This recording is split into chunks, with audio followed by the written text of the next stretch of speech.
Evening, everyone, and welcome to this, our 14th speakers event of Michaelmas term. I've been counting, and I think that's roughly correct. Just a few things before we start. So, just information for the week ahead. Obviously, Ian McKellen's coming on Wednesday, which should hopefully be a really exciting event. The ballot has gone out, and also, if any of you are interested in doing a Meet the Speakers with Sir Ian, a link will be going out to that probably later on this evening, and we'll try and get you a chance to have a word and chat with Sir Ian himself. On to tonight's event. So, Dustin Lance Black is an award-winning screenwriter and a prominent LGBT plus activist.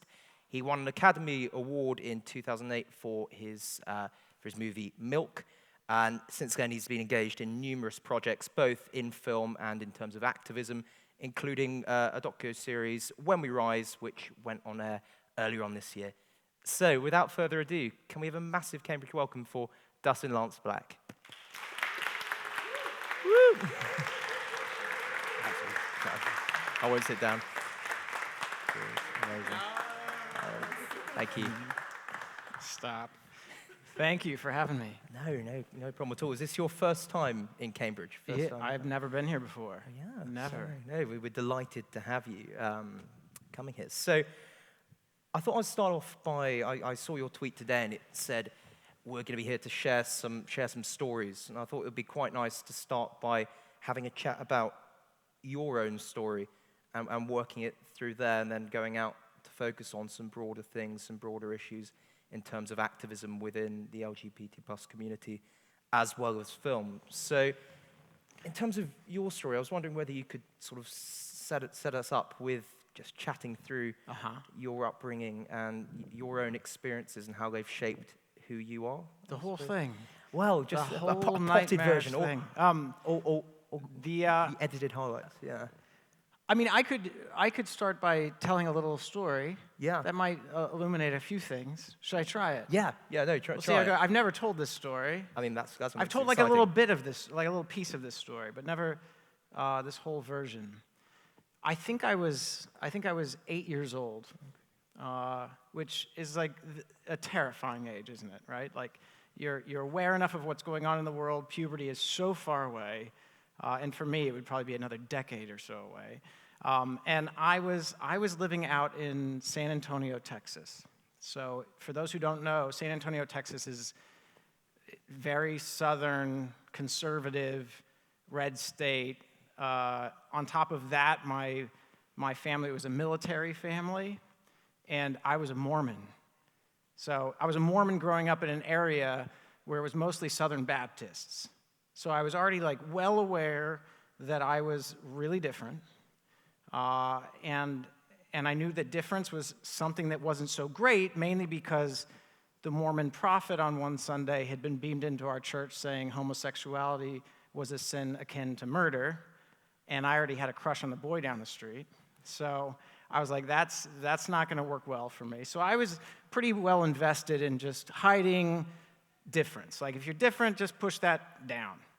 And I also was incredibly shy, so I didn't have many friends. And this story was this one day I was out in a swimming pool. And I remember, like, putting my mask on. You spit into the little glass mask and you rub it around so there's no steam on it, and I pressed it onto my face, and I went down under the water, and I just remember the comfort of feeling incredibly alone under the water. Like, under the water, no one could see me, no one could hear me. That sort of isolation felt very comforting. And I remember in that day looking over, and there was like these very pale legs in the water that met these like forest green trunks that were way too big, and this incredibly lanky body, and then it was cut off. The water was hitting this person right about here, and so you couldn't see anything from there on up. And I remember looking at him and his body and going, gosh, I hope I'm not that skinny. Like, this guy's really, really bony-chested, and realizing I was just as bad, and we were really pretty screwed. And then he dove under the water, and I turned away so I wasn't looking anymore, and we very quickly went to work doing what you did as 8-year-old kids in Texas in a swimming pool, which is collecting the action figures we had discarded on the bottom of the pool.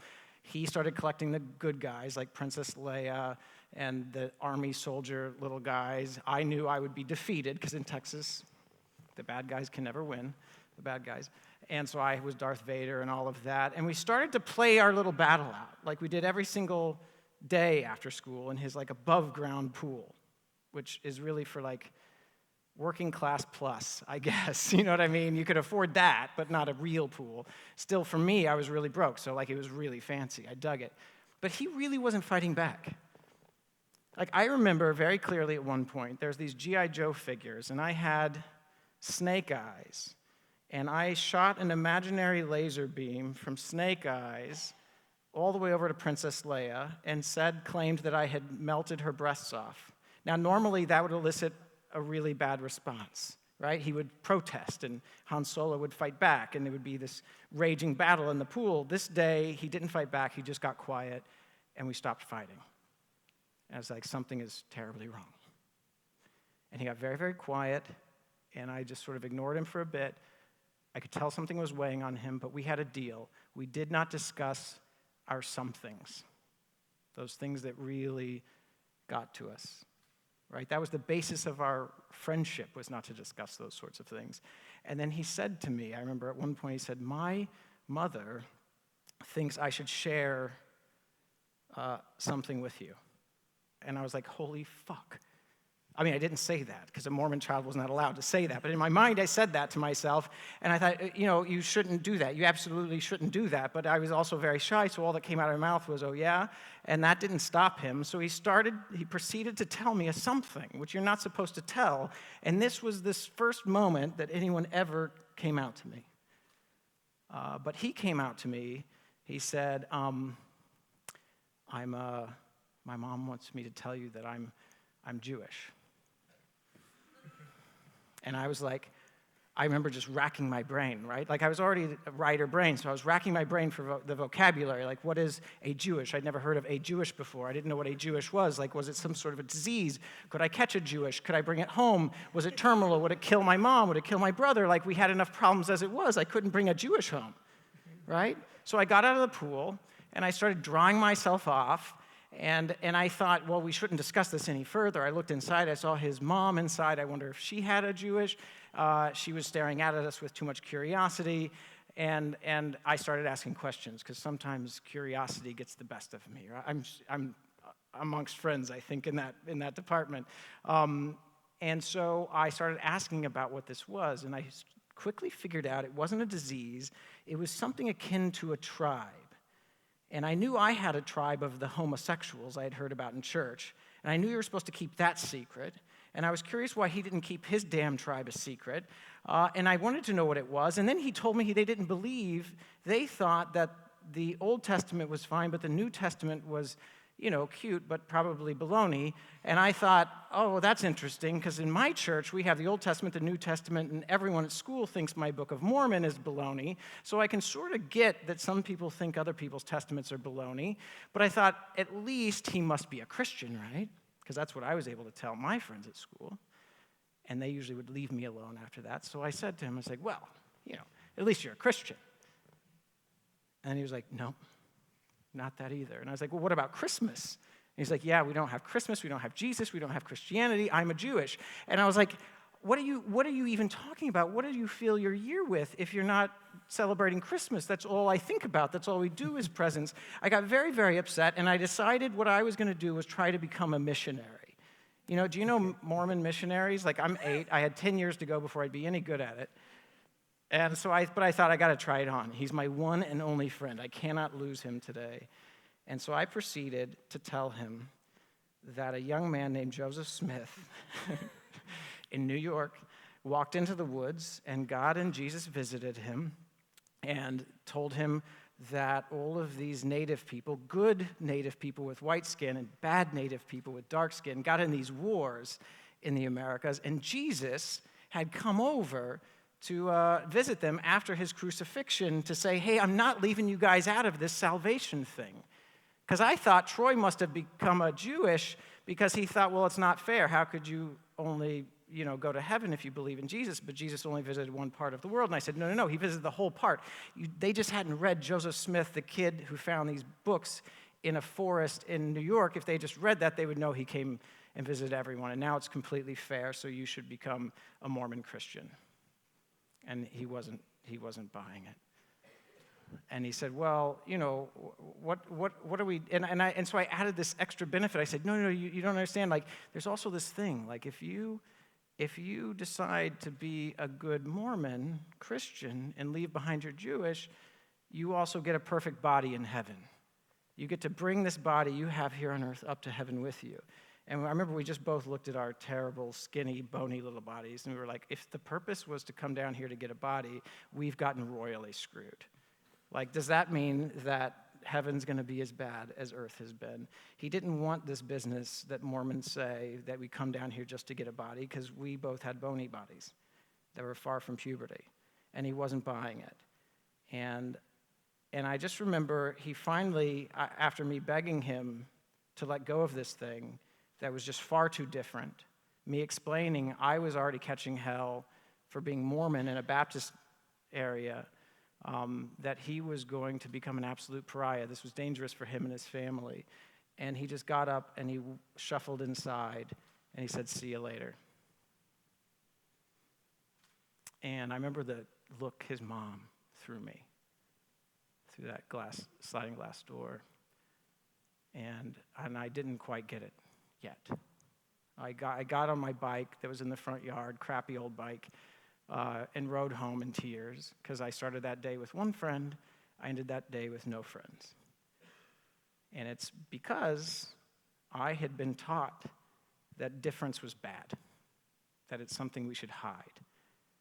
And it wouldn't be for, I would say, 5 or 6 years when we finally moved to Central Coast in California. My mom had remarried, and I was in Salinas, California, which is just south of San Francisco. And we had a textbook in a history class, and there was a week dedicated to World War II.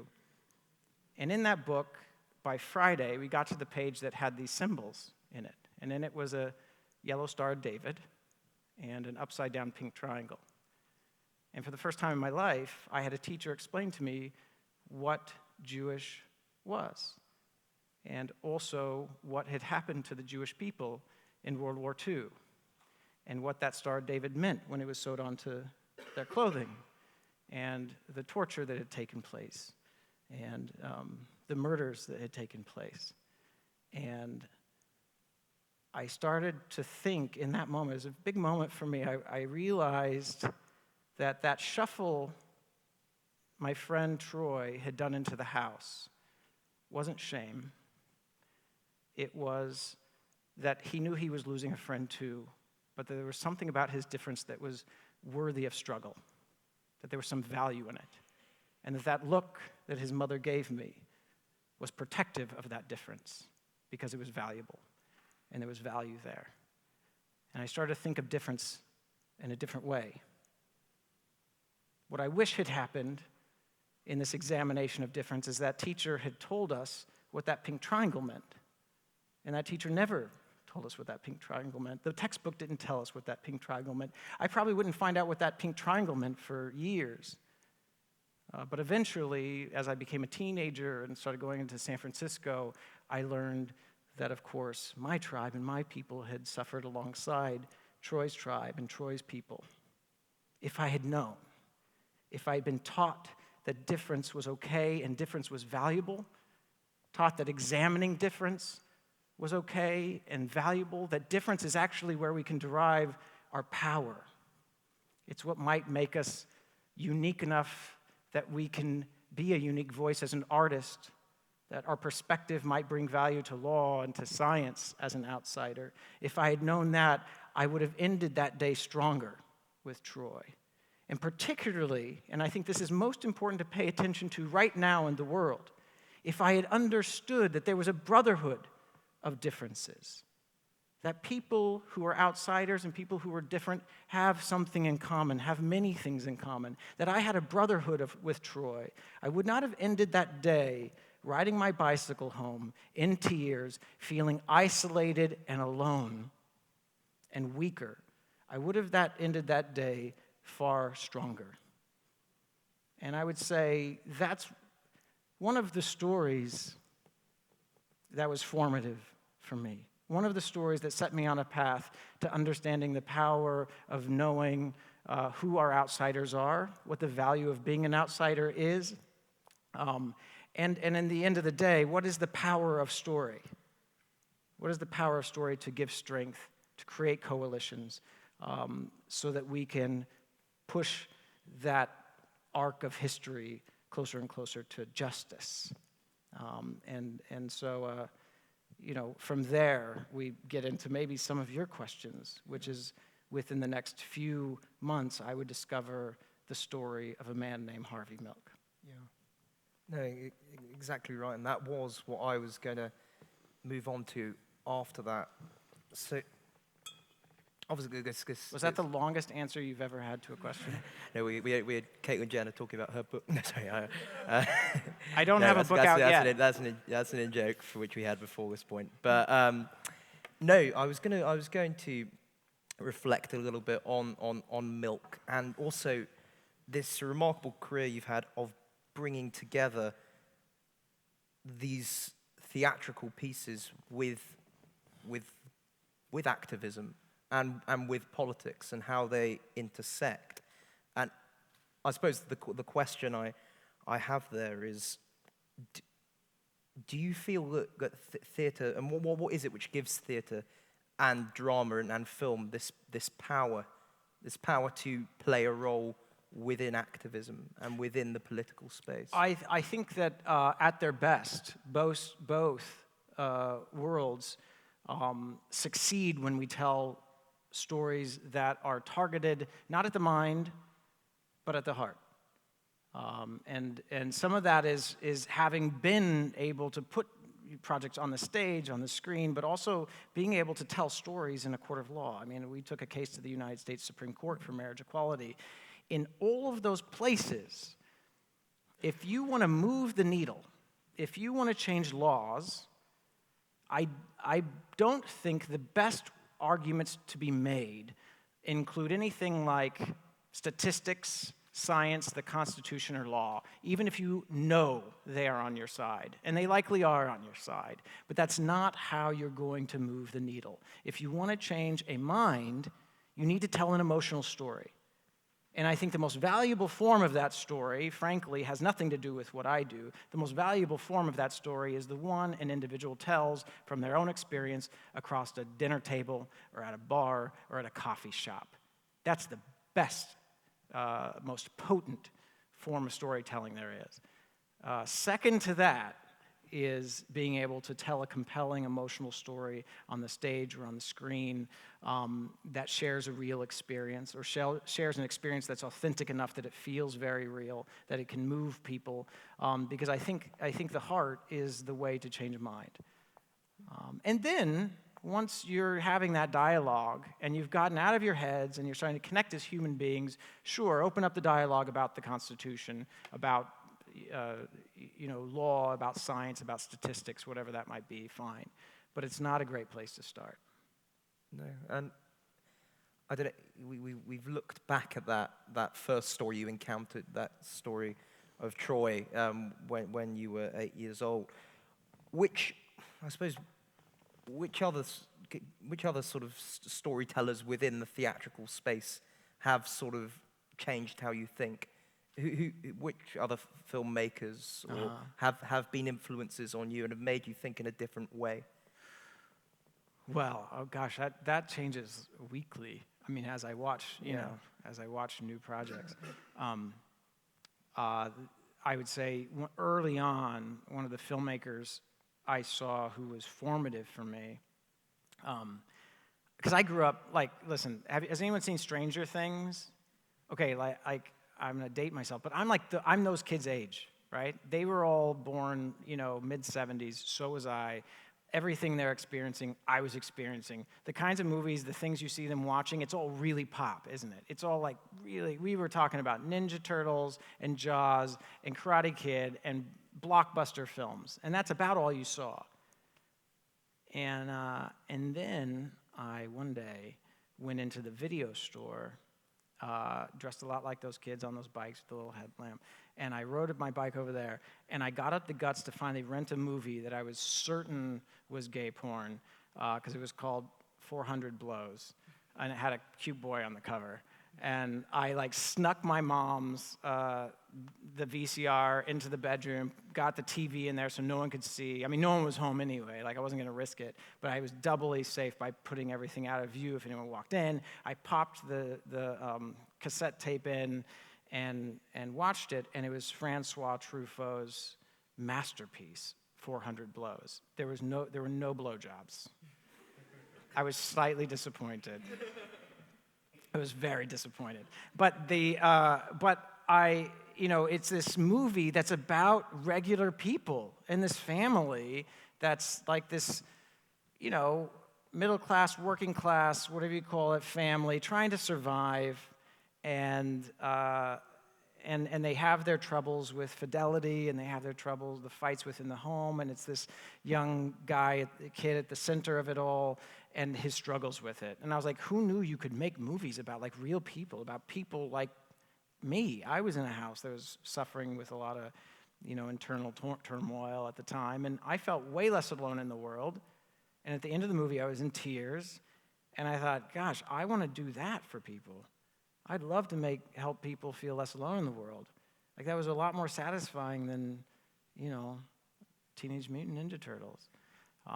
And so that set me on a course where I started investigating other kinds of storytelling. Yeah. And you can probably trace that from there to like All the President's Men to today, what I'm doing today. Yes, that's fascinating. And although I'd still like to do, like Tom made me watch Game of Thrones. I'd never watched it. So we watched it like in 3 weeks. I mean, it was 3-4 hours a day. Yeah. And so all of a sudden, I'd kind of like to go do, I want to make my own world. That's amazing, that show. Yeah. I want to do that. I don't know if I'll ever get around to it, but. Yeah, well, I mean, it's ending fairly soon, so there's a gap in the market at some point. Perfect. But, in terms of settling down on Milk as that project, so you have that stage of discovery and then thinking about things which you've just sort of recounted. What attracted you to that particular story? Obviously, it does have a resonance for you, but it clearly meant something quite profound, because I read that you spent years researching his life. I did. I mean, I discovered, so shortly after moving to the Bay Area, I got into theater, and I started to hear this story of this man who was openly gay, which what the hell was that? Like, that seemed like somebody looking for trouble. But I found out that he had been quite successful, politically more successful than any other openly gay man in the country.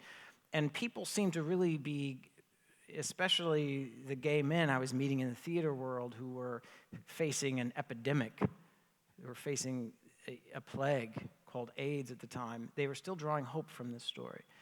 And I found hope in this story. I mean, I wouldn't come out for a long time, but at least I thought, I guess my options go beyond just suicide or shame or living in a closet. Maybe I could fall in love one day. Maybe I could achieve something one day. And that was expansive. And then later, after I did come out, I realized that the strategy he had been using then was no longer being utilized by the LGBTQ community, not effectively. And that was a strategy of coalition building.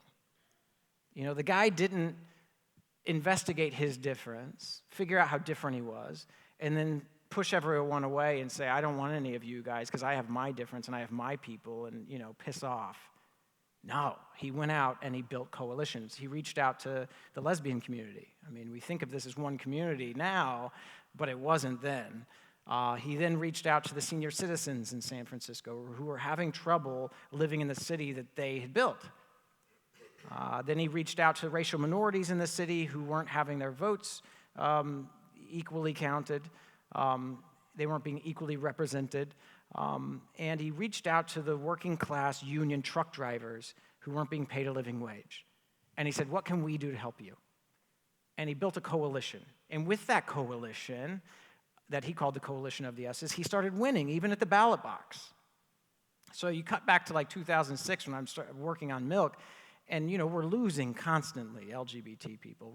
We got so good at losing. And then the giant loss comes with Proposition 8, which takes away marriage equality in California, where I was living, in a state that already had it. And I just thought, we have to tell this story so that people remember this isn't just about investigating how we're different. This isn't the discrimination Olympics and you get a prize for being treated the worst. That's not where you stop. After you investigate your difference and find your people, and good for you for doing that, you gotta reach out, you gotta build a bridge, you gotta create a coalition, because if you don't do that, you're gonna get your ass whooped at the ballot box. And if we continue to do that, because we're doing that again today, I see my minority friends finding out all the ways they're different, seeing who can complain about it the loudest, who can isolate themselves the most, who can attack the other minority saying you're someone of privilege. And it's not that all that stuff isn't true. It's that it's not helpful, and it's not the end, and it's not the point. It's not ever been the point of civil rights. Figure out how you're different, and then build a bridge to someone else. And yeah, they might be differently different, and they might have more privilege in some ways. But the point is to create the coalitions that are going to make you stronger, because if we don't, people, you're going to keep electing Donald Trumps by continuing to fracture. So I thought that it was an important message on the heels of Prop 8, and so we got the movie out. Thank God for that. And I think it's actually an incredibly important message right now. Are you hopeful at the moment? I am a long-term optimist, but not short-term. And I'm a short-term pessimist. And I think I hear too many of my friends still saying, oh, this Trump thing, this Brexit thing, this nationalism thing, it's just the last gasp of a dying dinosaur. It's just the tail wagging. And I say, maybe. Or maybe it's back. It's up to us to make sure it's a last gasp. It's up to us to make sure that we don't let this become the next 10, 20, 30 years. That we limit this, that we make it clear what the damage is and the people who are hurt by it. We tell those stories, we share those stories, we shine a bright light on the harm being caused, and there's a lot of harm being caused right now. And with that, we make sure that this is a last gasp. And in terms of your own work, how are you going to personally go out and lead? I don't know whether the language of leading the line is an appropriate one there, but how are you going to try and bring that powerful message in a time of real tension? Some of the ways, I do what I'm trying to do what I talk about now, which is I'm trying to focus my creative work on intersectionality. So if you saw When We Rise, which, by the way, this is one of the few countries it hasn't shown in. I joke, but it's becoming less funny that it has not shown in Russia, Uganda, Iran, or the UK. Draw your own conclusions. I don't know what's up with that. But I hope it does, because one of the messages in it, it's based on people who come from the women's movement, the black civil rights movement, and this thing called the peace movement. And yes, they all are outed or they come out at a certain point, but they never forget their connection to those other movements. And they never forget their connection to each other. And it's called When We Rise because it's about the strength and power of people who are very, very different and should be allowed to be very, very different working together. So that was a project based on that kind of intersectionality. The next film I'm doing is about Bayard Rustin. And Bayard Rustin was an African-American man who also happened to be an openly gay Quaker back in the 50s and 60s, who was kind of brought up from obscurity because he'd been arrested with two men in a truck in Pasadena, which was a felony. And he was brought up from obscurity to teach a young, charismatic preacher named Martin Luther King. about nonviolent civil disobedience, something he had learned from going to India as a young person, and his creation of the March on Washington, which famously had the speech, I have a dream. And if you look over Martin Luther King's shoulder as he's saying, I have a dream, is an older African-American man with white hair, and that's Bayard Rustin. And he created that march. And he's been erased from history because of his other difference, because he was an openly gay man. And so it's about reviving that history and saying to, our black family in the world, hey, look how great we did when we worked together with our differences. Let's keep doing that. Let's keep doing that. And I will add to that LGBT people have a responsibility to step up for racial minorities right now who are being treated terribly. LGBT people, we've done incredibly well in the last decade or two, and we owe it to our brothers and sisters of difference in other communities to stop being so damn self-interested and egotistical and myopic, and to help spread the lessons of how we battled back and made progress with our brothers and sisters in Black Lives Matter and the women's movement. Coalition building isn't about saying, what can you do for me? It's about, and it's not even about you asking necessarily what you can do for them. It's about being proactive and starting to help other movements succeed. Yeah. Thank you very much for that discussion there. I'm aware that there are probably doubtlessly loads of questions out there, and they're probably going to be a lot better than mine. So do any of you have any questions at all about anything which has just been said? Yes, I'm going to go to that person. What's the main point of your life? The main point of my life? I don't know. Someone will probably figure that out well after I'm dead. Or not. Or just forget about it. But I'll tell you why I wake up in the morning, what I'm trying to do, and it's what... I don't like getting up out of bed. I like to sleep. I like to sleep in. But what motivates me to change that and get to the coffee machine or to the coffee shop is moving the needle in some way. And that's what I say to anyone who works with me and into the agents who bring me projects or anyone who pitches me. I say, if I don't feel like in some way we're pushing the world towards better understanding, then I'm bored. If the only effect my work has is that I could buy a nicer, pair of shoes, I'm bored. That stuff to me feels very, very temporary. I do think that we are at the beginning of we're just at the beginning of investigating what humanity means and who we are, and I think there is potential for an incredibly bright future that is made up of more fair law and more fair treatment of people of difference, the understanding of the value of what difference holds. I think we have a long way to go there, and if in some way I can illuminate that with my work, then I'll get out of bed, I'll get the coffee, and I'll get to work. Perfect. Any other questions? I'm going to take one from the person over there. Thanks, Will. Thank you so much for what you shared. It's incredibly inspiring. I think we're all really quiet, but hopefully we're feeling just a little bit of your passion coming through, so thank you. Could you talk a little bit about the creative process? And it's so challenging to write a piece as masterful as Milk, but that has a beautiful story, but is also so laden with an important political and human rights agenda, and that balance is just so tough. Could you talk a little bit about your creative process as a writer, and then also what it's like for you, maybe being on set? Were you part of that process? Were you part of the edit? Like, what was that for you? Yeah, it goes back to what I was saying about how do you change minds, and even though Milk was political, I knew that if it only stayed on a policy, tract or a political tract, I would lose everybody.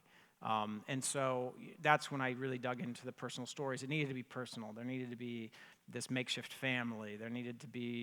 We needed to investigate what does love look like, and what were the challenges for someone who was trying to do something so new. If I kept it personal, there was a chance, right? And if you can move people, if it's emotional, there's a chance that it would break through. And so I tried my best on that. And then in terms of what do I do on set? I come from television, and in television the writer is king, and I grew up in theater, and the writer's king. So when someone I was doing Big Love, this show for like 6 years on HBO, and there, we do the casting, we're on the set, the poor directors, they have to listen to us, they must hate it. And the actors only want to talk to us because we know where the story's going. And then I heard in film it didn't work like that. And so I said, all right, so I shouldn't just write, I should produce. So I always produce. I write and produce most of the stuff I do. Because in that way I do want to be a part of making sure it stays authentic. And so I was on the set a lot. I mean, all the time, every day. And now I do all three. Not usually at the same time. I don't always want to write, produce, and direct, because sometimes it's really good to have another set of eyes, creative eyes there, to let you know when you're going wrong. Just going to take one from the one in the third row. You guys are very well behaved. Well, thank you for, you're making me more optimistic about my creative journey, so thank you for that. I do want to know... What do you want to do? I'm an actor, writer, but now in business school. So you're going to be a producer? Probably, That's hopefully. fabulous. But anyways, you're going to be hire me when you're done.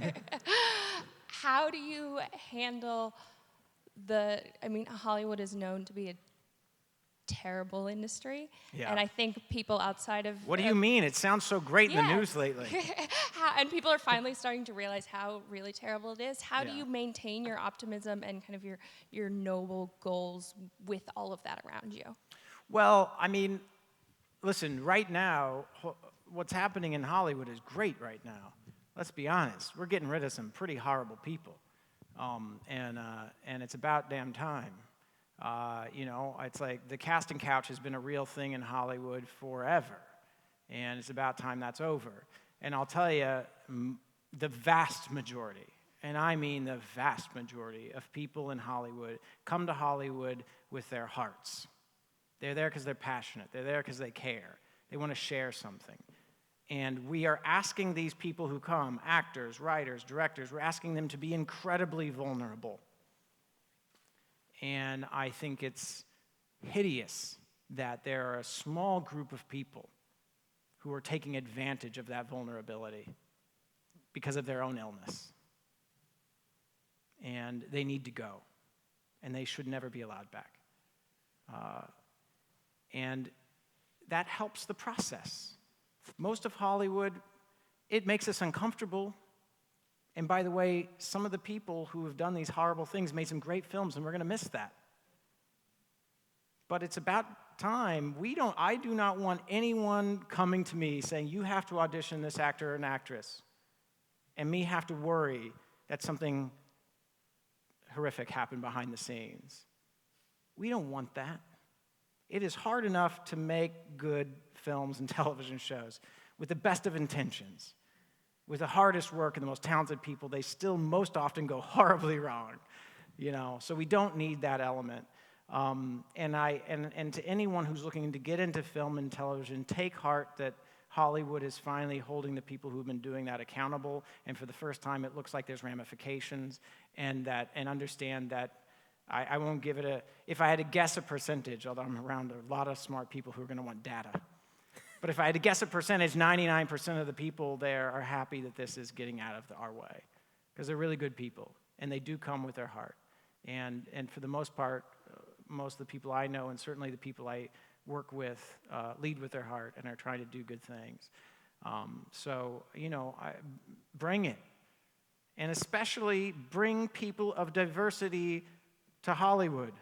If we have more women in power in Hollywood, we'll have less Weinsteins. So bring it. We need diversity in Hollywood. It'll make the projects better, it'll make the depictions more authentic, and it'll get rid of some of this horrible stuff that's happening right now. I'm going to take a question from Roy at the front. Can you wait for a microphone? Thank you for coming. So in Hollywood and in films, there's a portrayal of LGBT community that's always either stereotyped or portrayed, which is not always positive. And what do you think along those lines is the biggest drawback that the LGBT community has, and what can we do about it? Well, I do think it's getting better.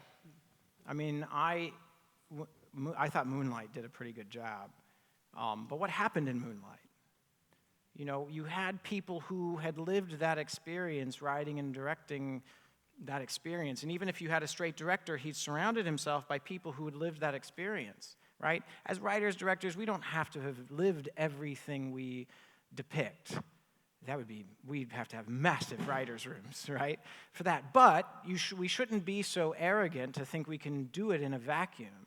So when people write and direct characters or act characters who are very different than themselves, first off, I think it's really fun and amazing and expansive work to ask the questions, be curious, go find people like that, do your research. And then as a show creator or a producer, which I've been in that position now, you might want to hire them. You might want to bring those people into the writer's room. You're going to get a better, black lesbian television show if you fill the room with some black women lesbians. And we had a character like that in our show. And so, of course, we need to hire folks to come help write the scripts and direct the scripts who are going to bring authenticity to that experience. And I learned a lot. I finally learned how lesbians do it. But I wouldn't have learned that if I hadn't hired some lesbian directors, right? That was demonstrated in front of a lot of people at a lunch break once during shooting. Expansive. So I always say if you want to make Hollywood more authentic, make the writers' rooms more diverse. It's a great place to start. Some of that means y'all have to. There, my Texas came out. You guys have to. People of diversity have to show up, go out there, do it. And frankly, Hollywood is hungry to hire people of diversity right now, more so than ever, because they see they're following the money, and they're seeing that shows that are more reflective of what the real world looks like have higher viewership. And so a more diverse show with a more diverse cast talking about issues that speak to more people is making them more money. And so they want to have more of that content that's more reflective of our real lives. And so, I know when we tried to hire a woman to direct some of our television episodes of our television series, it was incredibly difficult because all of the women directing in Hollywood were taken. We need more. We also, by the way, need executives to take a chance on some young, new women filmmakers so that they're more available to stop that catch-22 that goes on where only experience gets you the job, because then we will have none. Beautiful, thank you. Thank you for that. Do we have another question? I think somebody in the second row there. Hi, Lance. Thank you so much for coming. By the way, can I just say, really great fan of you in Tom's vlogs. You're very funny in his vlogs. Wish you were in more of his vlogs. Yeah, it's not my best work. I sort of play the fool in the blogs, don't I? I mean, I don't know if you read the comments, but everyone really enjoys you being in his vlogs.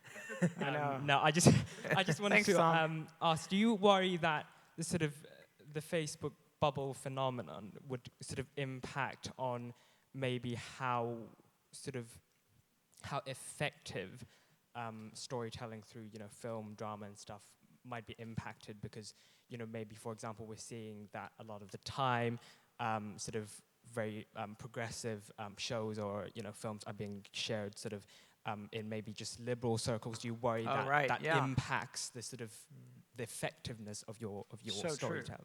True. Yeah, because the audience has become so niche, hasn't it? And so it's hard to get outside of that. And we have to try and get outside of that. I tried to varying success with When We Rise. So, When We Rise is this LGBT, women's rights, racial minority rights, peace movement, big mega mini-series. And, most people said you should put that on HBO or Netflix or something like that. And I'll be very frank, it probably would have been better. I would have had more money, they would have given me more time, better executives. But I took it to ABC, which is a public network, because I wanted to try and get beyond the core audience. So I wasn't just turning around and preaching directly to the converted, right? And it's tough. We got good ratings, but not great. And so, hopefully it made some difference. And I think it'll take executives at networks that are far-reaching to pick up content that addresses, these sorts of issues to really break through and make a difference. Otherwise, I do think you're right. We're at risk of only preaching to ourselves. And that's really, I think that only widens the divide and the fractures between us. Between communities, we have a lot in common. I mean, it might be an exaggeration. I'm just riffing off of this, but it's sort of like, when that teacher didn't tell me that the pink triangle meant I had a brotherhood with this Star of David. If we don't share each other's stories with each other, with other people of difference, we continue to be divided. And the people who take advantage of that are the people who have historically been in power. And at least in my country, that's a man who looks like a Cheeto. And it's not helpful. Yeah. And have you... You're gonna grill me on that one? No. You know what? That is unfair. No, that was horribly unfair. You should hold me to account. Cheetos are delicious. Why would we insult them? Oh, I thought you said a cheetah. Cheeto. I was like, yeah. But I was just going to ask a little bit on that point of us getting more fractured, sort of as into these groups. Do you think there has been a change, like a noticeable change in that regard over the last sort of 5-6 years? Obviously, we've seen Trump, we've seen Brexit, we've seen all these headline things, but do you think it stretches out from that? Do you think it's deeper? I mean, I can, some of my observations are very United States centric, so I'd be curious how this applies here. There has been a divide. I'm writing a book right now, but you can't buy it, so I'm not selling it. It's not done. But I'm writing a book right now which is called Two Americas, because I grew up in one. I grew up in the South. I grew up in a conservative environment, religiously, our occupation, regionally, very different than coastal America, which is more progressive. But I, in my experience, yes, there are differences, but it's not a chasm. It's not. We're not so different than one another. And what would help is if we could figure out the common language to use. And we did a little bit of that around the marriage equality fight when we started talking not about the lawyers, but about the plaintiffs, using words like family. Family is a word that we understand in both Americas. Progressive people want something better for their children than they had for themselves. So do conservative red state Americans. I think the divide, this feeling that it's a gulf, is something that we've learned from the media, and I include the internet in that, and the misinformation on the internet about that. I think that that's gotten worse both in the divide between progressive people and conservative people, but it's also created these divides that I feel like are getting wider and wider within the LGBTQ community. There's debates within a community that are very, very healthy and should be had if people are being neglected, if they're being left out. You know, for a long time, the trans community rightfully protested that they were being left out of legislation that would protect their lives that were most at risk. That's a legitimate complaint. But when I start to see people in a movement talk about the necessity for isolation from the rest, I just think they're falling for a lie that's being perpetrated in the media and the internet. I really think they do. And I think I'm curious how many people have had, when they post anything that has to do with any sort of minority status or the protection of a difference, you get assailed by people online, right? Who want to be critical of who you've tried to protect or what you wanted to criticize because you felt like it was antagonizing of people of difference. And most of the time, I'm going to sound like a conspiracy theorist right now, most of the time these people have no faces. Like, what happened to these horrible people? They have no faces, they have no heads, they have no identity. They are this sort of bot culture that I would say loud and clear, I think it is about time that the people who are profiting off of Facebook and Twitter and Instagram and the internet and making millions and billions of dollars, who seem to be able to figure out anything they need to figure out when it comes to an algorithm, they need to figure out who these non-people are and who is disseminating these lies on the internet that are built to create fear and to divide us, and that I think are incredibly harmful. When are they going to take responsibility in the same way we hold the press responsible? If the press publishes something that is patently false and causes fear and harm, they're in deep shit. Why aren't the people who create these platforms that are disseminating mass misinformation that is causing fear and division and harm not being held accountable and not being held responsible for what it is they're creating? They're smart enough to figure out how to rectify this, and they're just not. There was a time before the media was held to account, and we figured out why we had to do it. Granted, that was hundreds and thousands of years ago. It's time we do that to the internet. Yeah. And I mean, that's a big, scary idea. Yeah. And when I meet people who are running for office, they get very scared of that idea because they say it's limiting free speech. And I say, and listen, I am a civil rights activist. I want free speech for days, forever. But I also know that there are sometimes healthy limits to what it is you can and can't say. If you walk into, and we know this one, a crowded theater and scream fire, and people die because you told that lie, you ought to be held accountable. If you're making $1 billion a year on Twitter, you better figure out who these faceless people are who are changing elections and hurting young people of diversity. Yeah. Before I do have a question, but if anyone else has one at all, that's probably more interesting than me. I find you incredibly interesting. Oh, thank you. Hello, huge fan of you and Tom, by the way, so thank you for coming.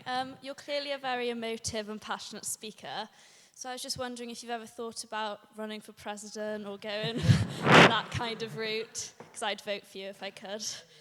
Do you want to be vice president? Will Tom be first lady?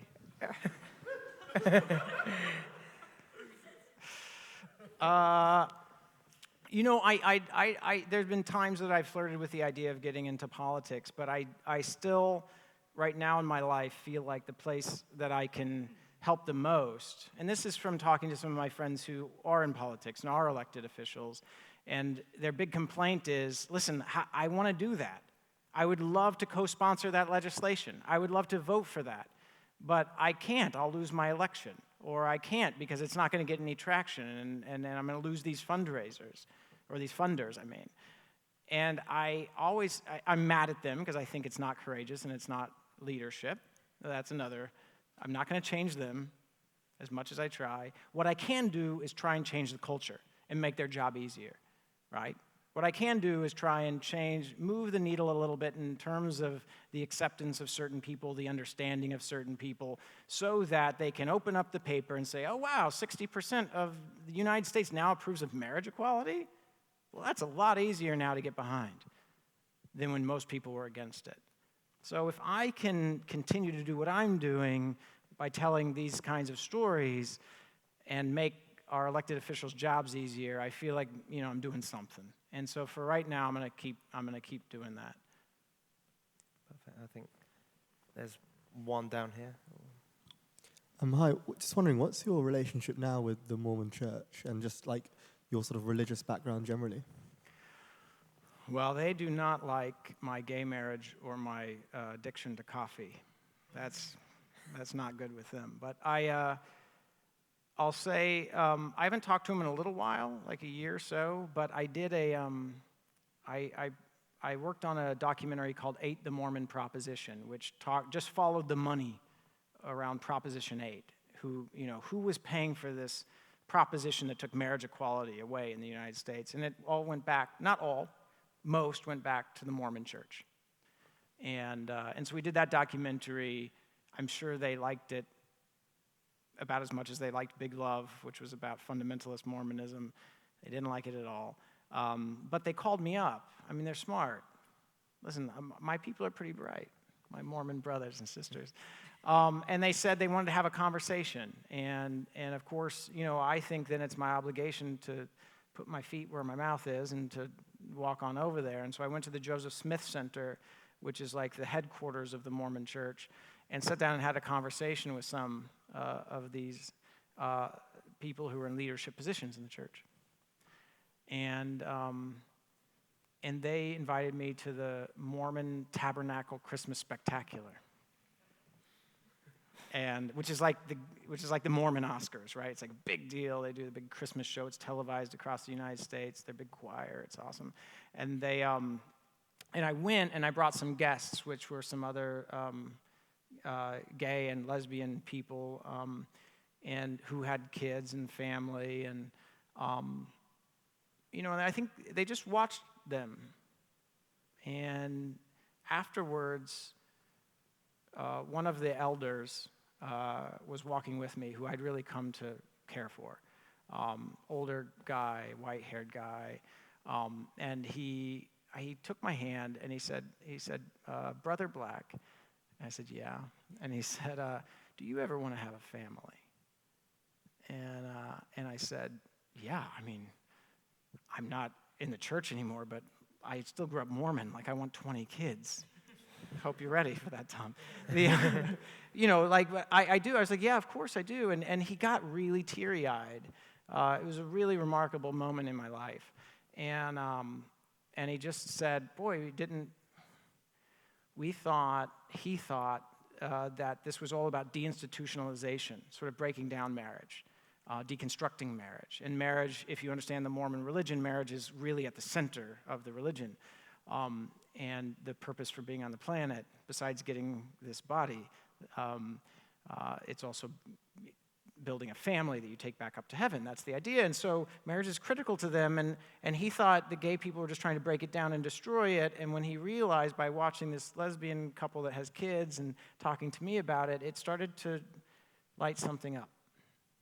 And that conversation has created change in the church. And not just me, I continue to have conversations with them. So do some other people who are on the ground there who are incredibly kind and brave and patient.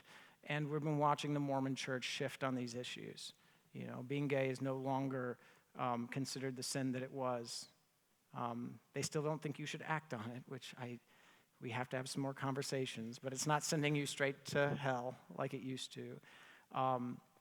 And they have started many groups that are starting to support young LGBT people and starting to work on some programs to help keep their LGBT homeless population in Salt Lake City safe, because there's a massive homeless epidemic in Salt Lake City, because as you can imagine, these kids come out and they're kicked out of the house and they go to Salt Lake City and they're on the streets. And the Mormon Church is stepping up in a way and working with the Pride Center to make sure they're taken care of. These are big changes. They're not there yet, but they have gone from arguably the most homophobic church in the United States to somewhere in the middle, if not becoming one of the more progressive. We're not there yet, but boy, it's hard, right? You get in fights with people about being different and people's right to do that, and they disagree with you, and you want to just slam the door and stomp your feet and post something horrible online about them, hopefully with like a really embarrassing picture, and call it a day. But it doesn't get you anywhere, you know? It really doesn't work. It's so hard to keep those avenues of communication open. It's hard work. But you got to resist the temptation to get angry and to act out and to slam the door and at least leave that open. And I think that's where we see progress. So that's where I'm at with the Mormon Church right now. Perfect. I'm just going to take one from the very back row there. I can just see the hand. Well, thank you so much for speaking today.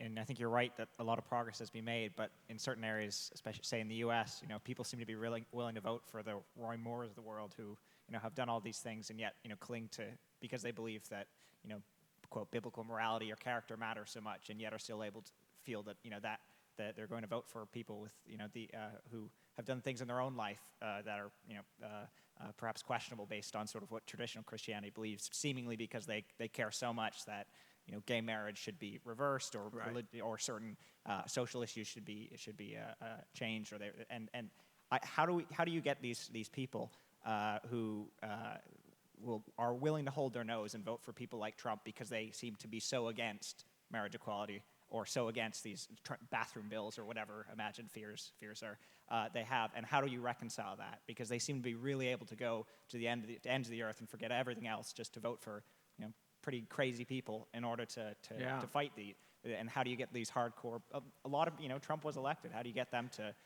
come on board? Well, where are you from, by the way? Canada. All right. Oh, lucky.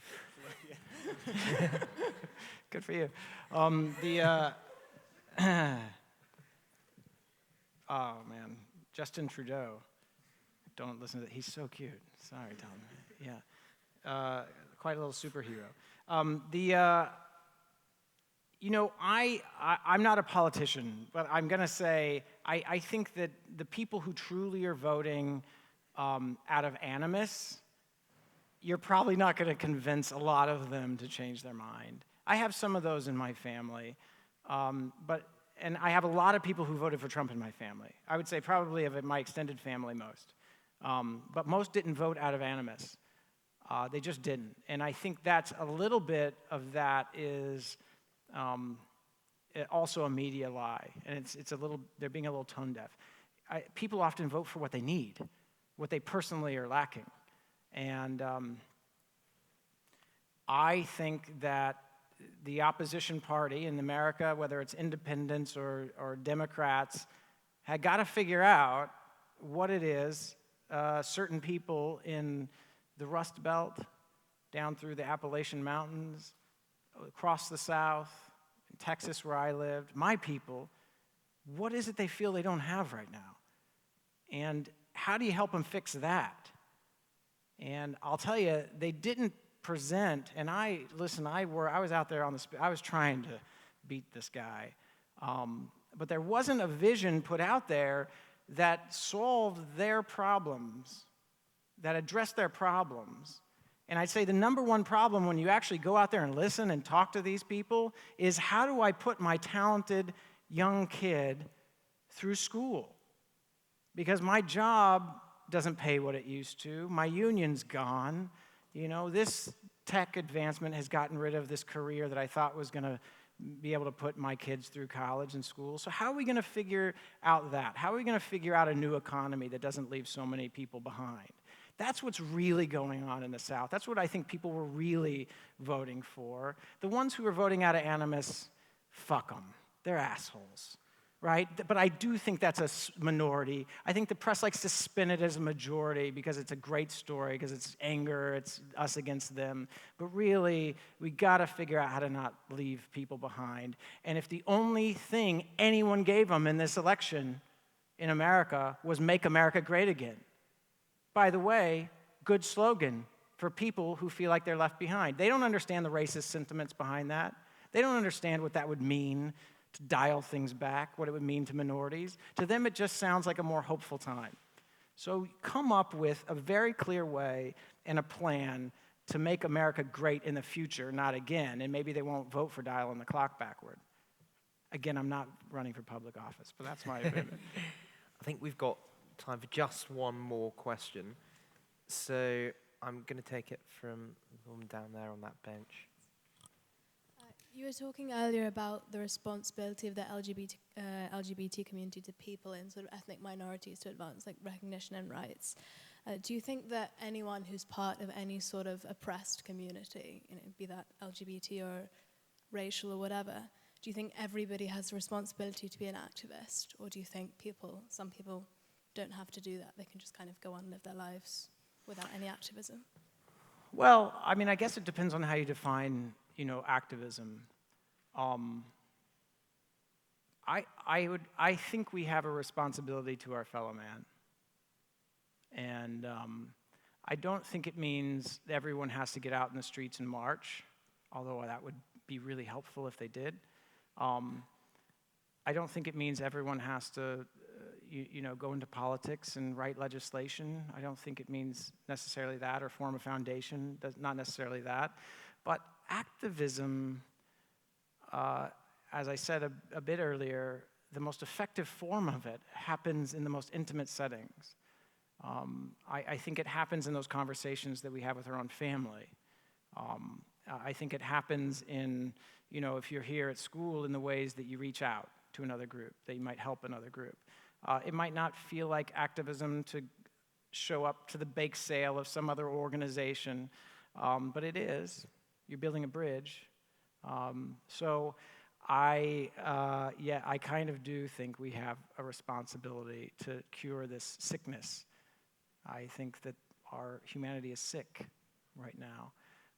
And that it's almost like, when you're walking down the street, a parent is, and they have their child next to them, and they see someone who's very different.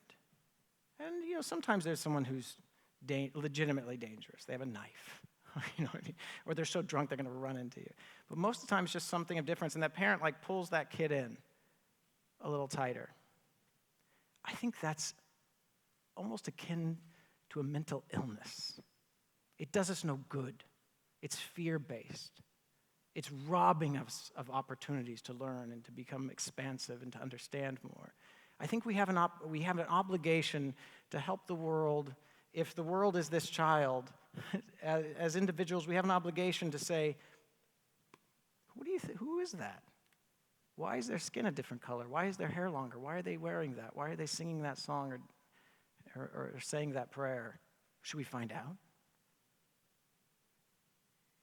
And it's cured. That illness is gone. Imagine how we could tackle our real problems if we all came together with our very, very different perspectives and looked at a problem from all those points of view.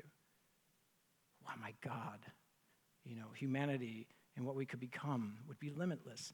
We have to cure that sickness. And if that means that everybody in very little ways, in very big ways, has to become a bit of an activist to help cure that fear, I think we have an obligation. And on that sort of characteristically inspirational note, I think that calls to end the question and answer session there and the event as a whole. So before it ends, just that one reminder about the ballot, which is closing on Monday. And after I've given you that, can we all give a massive round of applause to Lance for that talk there? Thank you. Thank you. Thanks, guys. Thank you so much. Cheers. Thank you. Good. And thank you all.